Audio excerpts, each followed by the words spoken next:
Students, how are you? Welcome to your botany lecture. बेटा आप पढ़ रहे थे biotic factors. In that today we will read next factor, role of animals in pollination, यूफिली। तो बेटा ये तुसे सैकेंड ईयर पॉलीनेशन पढ़िया होया आ। बैट्स ਦੇ ਦੁਆਰਾ ਪੋਲੀਨੇਸ਼ਨ ਹੁੰਦੀ ਆ, ਬੀਸ ਵਗੈਰਾ, ਬੀਟਲਸ, ਹੋਰ ਬਹੁਤ ਸਾਰੇ ਇਨਸੈਕਟਸ ਜਿਹੜੇ ਆ ਉਹ ਪੋਲੀਨੇਸ਼ਨ ਕਰਦੇ ਆ ਜਾਂ ਹੈਲਪ ਕਰਦੇ ਆ ਪੋਲੀਨੇਸ਼ਨ 'ਚ। ਔਰਨੀਥੋਫਿਲੀ ਹੈ ਨਾ। ਹੁਣ ਫਲਾਵਰਸ ਜਿਹੜੇ ਆ ਉਹ ਰੈਡ, ਬਲਿਊ, ਡਿਫਰੈਂਟ ਕਲਰਸ ਦੇ ਹੁੰਦੇ ਆ, ਅਟਰੈਕਟ ਕਰਦੇ ਆ ਇਨਸੈਕਟਸ ਨੂੰ ਆਪਣੇ ਵੱਲ। ਅਤੇ ਜਦੋਂ ਇਨਸੈਕਟਸ ਉਹਨਾਂ 'ਤੇ ਆ ਕੇ ਬੈਠਦੇ ਆ ਜਾਂ ਉਹਨਾਂ ਤੋਂ ਕ੍ਰੋਸ ਕਰਦੇ ਆ ਜਾਂ ਉਹਨਾਂ ਤੋਂ ਰਸ ਲੈਂਦੇ ਆ ਤਾਂ ਪੋਲਨ ਗ੍ਰੇਨਸ ਜਿਹੜੇ ਆ ਸਟਿਕ ਕਰ ਜਾਂਦੇ ਆ ਟੂ ਦੇਅਰ ਕਹਿ ਲਓ ਐਂਟੀਨਾਸ, ਵਿੰਗਸ, ਪੈਰ ਜਾਂ ਬੋਡੀ ਨਾਲ। ਅਤੇ ਜਿੱਥੇ ਵੀ ਉਹ ਬੈਠਣਗੇ ਜਾਂ ਜਿੱਥੇ ਗਿਰਨਗੇ ਪੋਲਨ ਗ੍ਰੇਨਸ, ਉੱਥੇ ਨਵੇਂ ਪਲਾਂਟਸ ਗਰੋ ਹੋ ਜਾਂਦੇ ਆ। ਇਹ ਮੈਨੂੰ ਦੱਸਣ ਦੀ ਲੋੜ ਨਹੀਂ, ਇਹ ਤੁਹਾਨੂੰ ਆਉਂਦਾ ਆ। ਫਿਰ ਨੈਕਸਟ ਜਿਹੜਾ ਹੈਗਾ ਆ ਉਹ ਹੈਗੇ ਆ role of animals in dispersal of fruits and seeds. ਇਹ ਵੀ ਆਪਾਂ ਪੜ੍ਹਿਆ ਆ ਕਿ ਪਸ਼ੂ, ਐਲੀਫੈਂਟ, ਗੋਟਸ ਹੈ ਨਾ, ਇਹ ਖਾਂਦੇ ਆ ਲੀਵਸ ਨੂੰ ਜਾਂ ਟਵਿਗਸ ਨੂੰ, ਅਤੇ ਤੁਰੇ ਜਾਂਦੇ, ਜਦੋਂ ਖਾਂਦੇ ਖਾਂਦੇ ਤੁਰਦੇ ਆ ਤਾਂ ਸੀਡਸ ਕਿਤੇ ਗਿਰ ਗਏ, ਉੱਥੋਂ ਨਵਾਂ ਪਲਾਂਟ ਉੱਥੇ ਗਰੋ ਹੋ ਗਿਆ।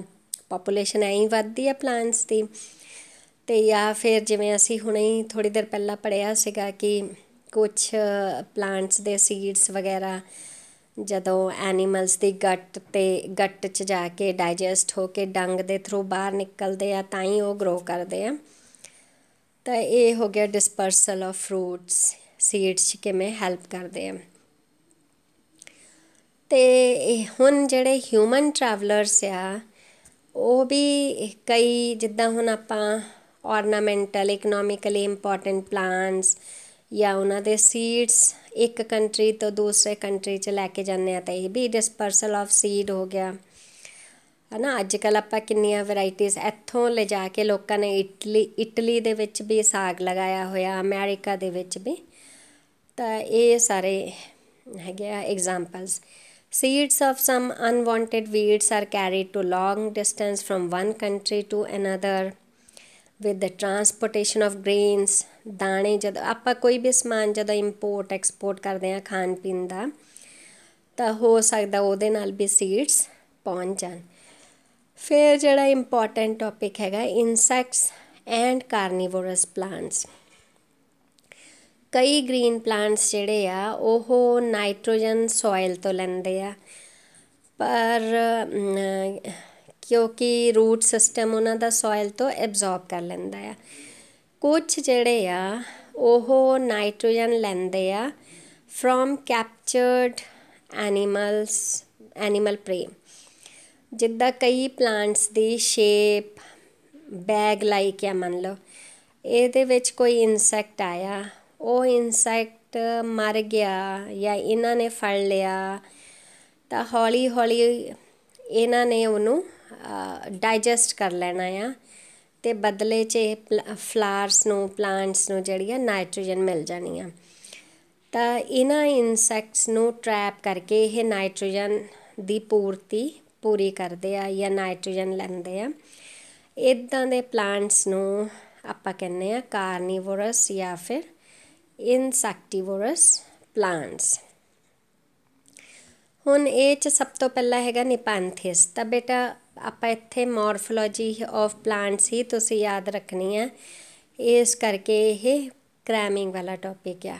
ਨਿਪੈਂਥਿਸ ਨੂੰ ਪਿਕਚਰ ਪਲਾਂਟ ਵੀ ਕਹਿੰਦੇ ਆ। ਹੁਣ ਇਹ ਜਿਹੜੇ ਆ 67 ਇਹਦੀਆਂ ਸਪੀਸ਼ੀਜ਼ ਆ, ਟ੍ਰੋਪੀਕਲ ਏਸ਼ੀਆ, ਆਸਟ੍ਰੇਲੀਆ ਸਰ ਮਿਲ ਜਾਣਗੇ ਇੱਥੇ। ਇਹ ਪਲਾਂਟ ਸੀ ਲੈਵਲ ਤੋਂ 11,000 ਫੀਟ ਅਬਵ ਸੀ ਲੈਵਲ ਇਹ ਹਾਈਟ 'ਤੇ ਮਿਲ ਜਾਂਦੇ ਆ।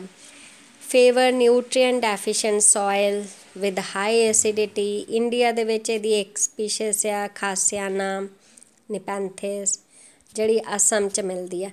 ਤਾਂ ਇਹ ਮੈਨੂੰ ਇੱਦਾਂ ਪੜ੍ਹਾਉਣ ਦੀ ਲੋੜ ਨਹੀਂ ਹੈਗੀ, ਬਿਕੋਜ਼ ਇੰਨਾ ਇਹ ਤਾਂ ਤੁਹਾਨੂੰ ਰੱਟਣਾ ਪੈਣਾ ਆ, ਤੁਸੀਂ ਇਹਨੂੰ ਯਾਦ ਕਰ ਲਿਓ। ਫਿਰ ਨੈਕਸਟ ਜਿਹੜਾ ਪਲਾਂਟ, ਆ ਦੇਖੋ ਇਹਦਾ ਡਾਇਗਰਾਮ ਵੀ ਬਣਿਆ ਹੋਇਆ ਆ ਪਿਕਚਰ ਪਲਾਂਟ ਦਾ। 5 to 7 ਇੰਚ ਲੌਂਗ, ਹੈ ਨਾ। ਇਹ ਹਾਈਟ, ਲੈਂਥ, ਡਾਇਮੀਟਰ ਤੁਹਾਨੂੰ ਯਾਦ ਰੱਖਣਾ ਪੈਣਾ। ਯੰਗ ਪਿਕਚਰ ਆਫ ਨੇਪੈਂਥਿਸ ਜਿਹੜੀ ਆ ਉਹ ਇੱਕ ਓਪਨਿੰਗ ਹੁੰਦੀ ਆ ਉੱਤੇ, ਉਹਦੇ ਨਾਲ ਕਲੋਜ਼ਡ ਹੁੰਦਾ। ਇੱਥੇ ਦੇਖੋ ਆ ਲਿਡ ਬਣਿਆ ਹੋਇਆ, ਇੱਦਾਂ ਬੈਗ ਜਿਹਾ ਬਣ ਕੇ ਨਾ ਇਹਦੇ ਉੱਪਰ ਇੱਦਾਂ ਕਵਰਿੰਗ, ਢੱਕਣ ਬਣਿਆ ਹੁੰਦਾ ਜਿਹਨੂੰ ਲਿਡ ਕਹਿੰਦੇ ਆ। ਤਾਂ ਕੰਟੈਂਟਸ ਆਫ ਜਿਹੜੇ pitcher are sterile at the stage, that is they are free from bacteria. At maturity mouth of picture opens due to outward bending, देखो बाहर ਨੂੰ खुलता है। ਤਾਂ outward opening of the lid खुल जाना है। lid ਜਿਹੜੀ immovable ਹੁੰਦੀ ਆ, protect the mouth from rain water. mouth of picture is called rim। ਤਾਂ ਇਹ ਇੱਦਾਂ ਹੀ ਤੁਹਾਨੂੰ ਪੜ੍ਹਨਾ ਪੈਣਾ ਆ, ਇਸ ਕਰਕੇ ਤੁਸੀਂ ਇਹਨੂੰ ਯਾਦ ਕਰ ਲੈਣਾ ਹੈ ਨਾ। ਮੈਂ ਨਾਮ ਦੱਸ ਦਿੰਦੀ ਹਾਂ। ਸੈਕਿੰਡ ਨੈਕਸਟ ਪਲਾਂਟ ਜਿਹੜਾ ਹੈਗਾ ਡਰੋਸੇਰਾ। ਡਰੋਸੇਰਾ ਜਿਹੜਾ ਆ ਕਾਮਨਲੀ ਸੰਡਿਓ ਇਹਨੂੰ ਕਹਿੰਦੇ ਆ। ਇਹ ਵੀ 100 ਸਪੀਸ਼ੀਜ਼ ਆ। ਹਰਬੇਸ਼ੀਅਸ ਪਲਾਂਟਸ ਆ। ਮੈਚਿਓਰ ਪਲਾਂਟ 'ਚ 6 ਤੋਂ 12 ਪੱਤੀਆਂ ਹੁੰਦੀਆਂ ਆ। ਤਾਂ ਇਹ ਜਿਹੜੇ ਕਰੈਕਟਰਸ ਆ ਇਹ ਤੁਸੀਂ ਯਾਦ ਕਰ ਲੈਣੇ ਆ। ਫਿਰ ਨੈਕਸਟ ਜਿਹੜਾ ਪਲਾਂਟ ਹੈਗਾ ਆ ਦੇਖੋ ਡਾਇਗਰਾਮ ਬਣਿਆ ਹੋਇਆ ਡਰੋਸੇਰਾ ਦਾ। ਦੈਨ ਨੈਕਸਟ ਹੈਗਾ ਆਰਟੀਕੂਲੇਰੀਆ। ਆਰਟੀਕੂਲੇਰੀਆ ਵੀ ਇਹਨਾਂ ਵਰਗਾ ਹੀ ਆ। ਟੈਂਟੀਕਲਸ, ਆ ਜਿਹੜੇ ਥਰੈਡ ਲਾਈਕ ਸਟਰਕਚਰਸ ਆ ਤਿੱਖੇ ਤਿੱਖੇ, ਇਹਨਾਂ ਨੂੰ ਟੈਂਟੀਕਲਸ ਕਹਿੰਦੇ ਆ। ਫਿਰ ਨੈਕਸਟ ਜਿਹੜਾ ਪਲਾਂਟ ਹੈਗਾ ਆ ਉਹ ਹੈਗਾ ਆਰਟੀਕੂਲੇਰੀਆ। ਯੂਟਰੀਕੂਲੇਰੀਆ। ਯੂਟਰੀਕੂਲੇਰੀਆ ਜਿਹੜਾ ਆ ਇਹਨੂੰ ਬਲੈਡਰ ਵਰਟ ਵੀ ਕਹਿੰਦੇ ਆ। ਤਾਂ ਬੇਟਾ ਇਹ ਕਿਸੇ ਵੀ ਨਾਮ ਨਾਲ ਤੁਹਾਨੂੰ ਆ ਜਾਣਾ ਆ, ਚਾਹੇ ਤੁਸੀਂ ਬਲੈਡਰ ਵਰਟ ਨਾਲ ਆ ਜਾਵੇ, ਚਾਹੇ ਯੂਟਰੀਕੂਲੇਰੀਆ ਨਾਲ ਆ ਜਾਵੇ, ਤੁਸੀਂ ਯਾਦ ਕਰਨਾ ਆ। ਜੇ ਡਾਇਗਰਾਮ ਬਣਾ ਸਕਦੇ ਹੋਏ ਤਾਂ ਬਣਾ ਦਿਓ, ਅੱਛੇ ਮਾਰਕਸ ਆ ਜਾਣਗੇ। ਠੀਕ ਹੈ, ਰਫ ਜਿਹਾ ਡਾਇਗਰਾਮ। ਆ ਇਹਦਾ ਉਹੀ ਮੋਰਫੋਲੋਜੀ ਕਿ 20 ਸਪੀਸ਼ੀਜ਼ ਇੰਡੀਆ ਦੇ ਵਿੱਚ ਰਿਪੋਰਟ ਕੀਤੇ ਗਏ ਆ। ਇੰਡੀਆ ਦੇ ਵਿੱਚ ਇਹਨੂੰ ਕਾਮਨਲੀ ਡਲ ਲੇਕ, ਕਸ਼ਮੀਰ 'ਚ ਇਹ ਮਿਲਦਾ ਆ। ਪਲਾਂਟ ਬੋਡੀ ਜਿਹੜੀ ਹੈ ਇਹਦੀ ਰੂਟਲੈਸ ਹੁੰਦੀ ਹੈ, ਇਹਦੇ ਵਿੱਚ ਰੂਟਸ ਨਹੀਂ ਹੁੰਦੇ, ਇਹ ਇੰਨਾ ਕੁ ਧਿਆਨ ਰੱਖਣਾ ਆ। Then branch, slender stem present ਹੁੰਦੀ ਆ। ਡਾਇਸੈਕਟਡ ਲੀਵਸ ਹੁੰਦੇ ਆ। ਬਲੈਡਰ ਸਕ ਸਮੋਲ ਮਾਈਨਿਊਟ ਇਕੁਐਟਿਕ ਇਨਸੈਕਟਸ। ਹੁਣ ਅਸੀਂ ਇਹ ਪਲਾਂਟਸ ਕਿਉਂ ਪੜ੍ਹਨੇ ਆ, ਕਿਉਂਕਿ ਆਪਾਂ ਗੱਲ ਕਰ ਰਹੇ ਹਾਂ ਇਨਸੈਕਟੀਵੋਰਸ ਜਾਂ ਕਾਰਨੀਵੋਰਸ ਪਲਾਂਟਸ। ਕਾਰਨੀਵੋਰਸ ਮਤਲਬ ਜਿਹੜੇ ਫਲੈਸ਼ ਖਾਂਦੇ ਆ, ਇਨਸੈਕਟੀਵੋਰਸ ਮਤਲਬ ਜਿਹੜੇ ਇਨਸੈਕਟਸ ਖਾਂਦੇ ਆ। ਤਾਂ ਇਨਸੈਕਟ ਵੀ ਮਾਸ ਹੀ ਹੁੰਦਾ ਆ। ਤਾਂ ਜਿਹੜੇ ਪਲਾਂਟਸ ਦੀ ਸਟਰਕਚਰ ਇਹੋ ਜਿਹੀ ਬਣੀ ਹੁੰਦੀ ਆ ਕਿ ਇਨਸੈਕਟਸ ਅਟਰੈਕਟ ਹੋ ਕੇ ਈਜ਼ੀਲੀ ਉਹਨਾਂ ਦੇ ਵਿੱਚ ਟਰੈਪ ਹੋ ਜਾਂਦੇ ਆ, ਫਸ ਜਾਂਦੇ ਆ, ਅਤੇ ਉਹ ਹੌਲੀ ਹੌਲੀ ਉਸ ਇਨਸੈਕਟ ਨੂੰ ਖਾ ਲੈਂਦੇ ਆ। ਖਾ ਮਤਲਬ ਕਿ ਜਦੋਂ ਬਾਹਰ ਹੀ ਨਹੀਂ ਨਿਕਲ ਹੋਣਾ ਤਾਂ ਉੱਥੇ ਮਰ ਕੇ ਇਹਨਾਂ ਦੀ ਬੋਡੀ ਜਿਹੜੀ ਆ ਡੀਕੰਪੋਜ਼ ਹੁੰਦੀ ਰਹਿੰਦੀ ਆ ਅਤੇ ਪਲਾਂਟਸ ਨੂੰ ਆਰਗੈਨਿਕ ਮੈਟਰ ਮਿਲਦਾ ਰਹਿੰਦਾ ਆ। ਉਹਨਾਂ ਪਲਾਂਟਸ ਦੇ ਬਾਰੇ 'ਚ ਆਪਾਂ ਯਾਦ ਕਰਨੀ ਆ ਮੋਰਫੋਲੋਜੀ ਕਿ ਕਿੱਦਾਂ ਦਾ ਮੂੰਹ ਉਹਦਾ ਆ, ਕਿੱਦਾਂ ਦੇ ਫਲਾਵਰਸ ਆ, ਕਿੱਥੇ ਕਿਹੜੇ ਗਲੈਂਡਸ ਆ, ਕੌਣ ਡਾਈਜੈਸਟ ਕਰਦੀ ਕਿਹੜੀ ਚੀਜ਼, ਕਿਹੜਾ ਡਾਈਜੈਸਟਿਵ ਫਲੂਇਡ ਉਹਦੇ ਵਿੱਚ ਭਰਿਆ ਹੁੰਦਾ ਆ, ਹੈ ਨਾ। ਫਿਰ ਪਿੰਗੀ ਕੁਲਾ, ਦੈਨ ਡਾਇਓਨੀਆ, ਇਹ ਸਾਰੇ ਤੁਸੀਂ ਇਹਦੀ ਮੋਰਫੋਲੋਜੀ ਯਾਦ ਕਰਨੇ ਹੀ ਪੈਣੇ ਆ ਸਾਰੇ। ਉਸ ਤੋਂ ਬਾਅਦ 'ਚ ਆ ਜਾਂਦਾ ਆ ਇੱਕ ਪਲਾਂਟ ਜਿਹੜਾ ਆ ਸਾਰਸੇਨੀਆ, ਇਹਦਾ ਵੀ ਤੁਸੀਂ ਕਰ ਲਿਓ। ਫਿਰ ਬੇਟਾ ਜਿਹੜਾ last one of the easiest ਇਹਦੇ ਵਿੱਚ ਟੋਪਿਕ ਹੈਗਾ ਆ ਉਹ ਹੈਗਾ ਆ ਕਿ effect of human activities on vegetation. ਇਹ ਸਭ ਤੋਂ ਈਜ਼ੀ ਆ, ਤੁਹਾਨੂੰ ਪਤਾ ਹੀ ਆ। ਪੋਲਿਊਸ਼ਨ ਵਗੈਰਾ 'ਚ ਤੁਸੀਂ ਪੜ੍ਹਿਆ ਬਥੇਰਾ, ਕਿ ਇਨਸੈਕਟ ਨੇ ਮੈਨ ਨੇ ਬਣਾਏ ਆ ਬਿਲਡਿੰਗਸ, ਮਾਲ, ਸਿਨੇਮਾ ਹਾਲਸ, ਉਹਦੇ ਲਈ ਦਰੱਖਤ ਸਾਰੇ ਕੱਟਦੇ ਹੈਗੇ ਆ। ਇੰਡਸਟਰੀਜ਼ ਦੀ ਇਸਟੈਬਲਿਸ਼ਮੈਂਟ ਕਰ ਲਈ ਆ। ਪਹਿਲਾਂ ਐਗਰੀਕਲਚਰ ਥੋੜ੍ਹੇ ਏਰੀਆ 'ਚ ਈਜ਼ੀ ਵੇ ਨਾਲ ਆਪਾਂ ਕਰਦੇ ਸੀਗੇ, ਟਰਡੀਸ਼ਨਲ ਖੇਤੀ। ਫਿਰ ਆਹ ਕੈਮੀਕਲ ਫਰਟੀਲਾਈਜ਼ਰਸ, ਪੈਸਟੀਸਾਈਡਸ ਵਗੈਰਾ ਪਾਉਣੇ ਸ਼ੁਰੂ ਕਰਤੇ। ਤਾਂ ਇਹਦੇ ਨਾਲ ਕੀ ਆ, ਸੋਇਲ ਇਰੋਜ਼ਨ, ਸੋਇਲ ਖਰਾਬ ਹੁੰਦੀ ਆ। ਦੈਨ ਤਾਂ ਇਹ ਜਿਹੜਾ ਕੁੱਲ ਮਿਲਾ ਕੇ ਜਿਹੜੇ ਇਹ ਇਫੈਕਟਸ ਆ, ਇਹ ਵੈਜੀਟੇਸ਼ਨ ਨੂੰ ਹੀ ਇਫੈਕਟ ਕਰਦੇ ਆ। ਆਪਾਂ ਹੁਣ ਫਸਲਾਂ ਵੀ ਜੇ ਗੱਲ ਕਰੀਏ ਤਾਂ ਉਹ ਕੋਈ ਅੱਛੀਆਂ ਨਹੀਂ ਹੈਗੀਆਂ ਸਾਡੇ, ਅਤੇ ਕਹਿ ਲਓ ਨੁਕਸਾਨ, ਸਾਡੀ ਬਾਡੀ ਨੂੰ ਇੰਨੀਆਂ ਬਿਮਾਰੀਆਂ ਫੈਲੀਆਂ ਹੋਈਆਂ ਆ। ਤਾਂ ਇਹ ਸਾਰੇ ਜਿਹੜੇ ਆ ਬੈਡ ਇਫੈਕਟਸ ਆ। ਪੋਲਿਊਟੈਂਟਸ ਅਸੀਂ ਇੰਨੇ ਪੈਦਾ ਕਰ ਲਏ ਆ। ਵੀਡਸ ਜਿਹੜੀਆਂ ਆ, ਜਿਵੇਂ ਕਾਂਗਰਸ ਗ੍ਰਾਸ ਆ ਗਈ, ਫੈਲਿੰਗ ਆਫ ਟਰੀਜ਼, ਹੈ ਨਾ। ਦੈਨ ਰਿਮੂਵਲ ਆਫ ਲੀਟਰ, ਕੁਛ ਵਿਲੇਜਰਸ ਪੱਤੇ ਪੁੱਤੇ ਇਕੱਠੇ ਕਰਕੇ ਟਹਿਣੀਆਂ ਟੂਣੀਆਂ ਜਲਾਉਣ ਲਈ ਲੈ ਜਾਂਦੇ ਆ, ਤਾਂ ਉੱਥੇ ਔਰਗੈਨਿਕ ਮੈਟਰ ਦੀ ਕਮੀ ਹੋ ਜਾਂਦੀ ਆ ਸੋਇਲ ਦੇ ਵਿੱਚ। ਫਿਰ ਸੋਇਲ ਜਿਹੜੀ ਆ ਫਰਟਾਈਲ ਨਹੀਂ ਰਹਿੰਦੀ ਹੈਗੀ। ਨੈਕਸਟ ਇਜ਼ ਹੰਟਿੰਗ ਵਗੈਰਾ, ਹੈ ਨਾ। ਸਕ੍ਰੈਪਿੰਗ ਜਿਹੜੀ ਆ, removal of grass at ground level ਵਿਚ is done by feeding their kettle.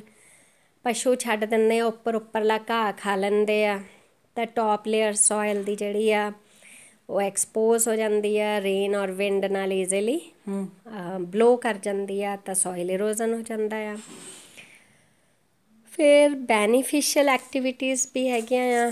ਰੀਫੋਰੈਸਟੇਸ਼ਨ, ਅਸੀਂ ਜ਼ਿਆਦਾ ਤੋਂ ਜ਼ਿਆਦਾ ਦਰੱਖਤ ਲਗਾ ਲਏ ਤਾਂ ਔਰਗੈਨਿਕ ਮੈਟਰ ਵੱਧ ਗਿਆ ਨਹਿਰਾਂ ਨੂਰਾਂ ਦੇ ਕੰਢੇ, ਹੈ ਨਾ। ਦੈਨ ਟਰੀ ਪਲਾਂਟੇਸ਼ਨ ਵੈਸੇ ਵੀ ਅੱਛਾ ਆ। ਇੰਟਰੋਡਕਸ਼ਨ ਆਫ ਯੂਜ਼ਫੁਲ ਪਲਾਂਟਸ, ਬਾਹਰੋਂ ਲਿਆ ਕੇ, ਕਿਤੋਂ ਵੀ ਲਿਆ ਕੇ ਅਸੀਂ ਪਲਾਂਟਸ ਉਗਾ ਲਏ ਆ, ਉਹਨਾਂ ਦੀ ਪਾਪੂਲੇਸ਼ਨ ਵੱਧ ਗਈ ਆ।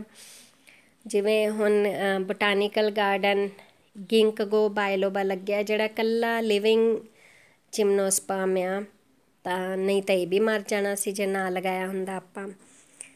ਤਾਂ ਇੱਦਾਂ ਕਈ ਇੱਥੋਂ ਲਿਜਾ ਕੇ ਬਾਹਰ ਗਰੋ ਕੀਤੇ ਆ, ਜਾਂ ਫਿਰ ਅਸੀਂ ਗਾਰਡਨਸ 'ਚ ਬਹੁਤ ਸਾਰੇ ਪਲਾਂਟਸ ਲਗਾਏ ਆ, ਤਾਂ ਉਹਨਾਂ ਦੀ ਪਾਪੂਲੇਸ਼ਨ ਅਸੀਂ ਕੰਜ਼ਰਵ ਕੀਤੀ ਹੋਈ ਆ। ਸੋਇਲ ਕੰਜ਼ਰਵੇਸ਼ਨ ਤੁਸੀਂ ਪੜ੍ਹਿਆ। ਸਸਟੇਨੇਬਲ ਐਗਰੀਕਲਚਰ ਮਤਲਬ ਮਾਡਰਨ ਤਰੀਕੇ ਨਾਲ ਜਿਹੜੀ ਅਸੀਂ ਡੈਵਲਪਮੈਂਟ ਲਈ ਐਗਰੀਕਲਚਰ ਕੀਤੀ ਸੀ। ਹਰਿਤ ਕ੍ਰਾਂਤੀ ਇਹਦੇ ਵਿੱਚ ਆ ਜਾਣੀ ਹੈ, ਪਰ ਅਸੀਂ ਜਿਹੜਾ ਇੰਨਾ ਮਿਸਯੂਜ਼ ਕੀਤਾ ਉਹਦੇ ਨਾਲ ਹੀ ਪੋਲਿਊਟੈਂਟਸ ਬਣੇ।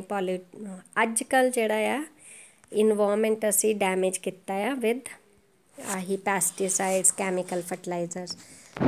ਔਰਗੈਨਿਕ ਖੇਤੀ, ਔਰਗੈਨਿਕ ਬਾਇਓ ਫਰਟੀਲਾਈਜ਼ਰਸ ਵਗੈਰਾ ਯੂਜ਼ ਕਰਕੇ ਅਸੀਂ ਬਚਾ ਸਕਦੇ ਹਾਂ ਅਰਥ ਨੂੰ। ਤਾਂ ਇਹ ਜਿਹੜਾ ਟੋਪਿਕ ਆ, ਚੈਪਟਰ ਇੱਥੇ ਖ਼ਤਮ ਹੋ ਗਿਆ ਆ। ਪੜ੍ਹ ਲਿਓ, ਨਹੀਂ ਸਮਝ ਆਇਆ ਦੁਬਾਰਾ ਪੁੱਛ ਲਿਓ ਕੁਛ ਵੀ। ਇਹਦੇ ਨਾਲ ਈਕੋਲੋਜੀ ਖ਼ਤਮ, ਅਤੇ ਕੱਲ੍ਹ ਤੋਂ ਆਪਾਂ ਸਟਾਰਟ ਕਰਾਂਗੇ next book. Till then good bye ਬੇਟਾ।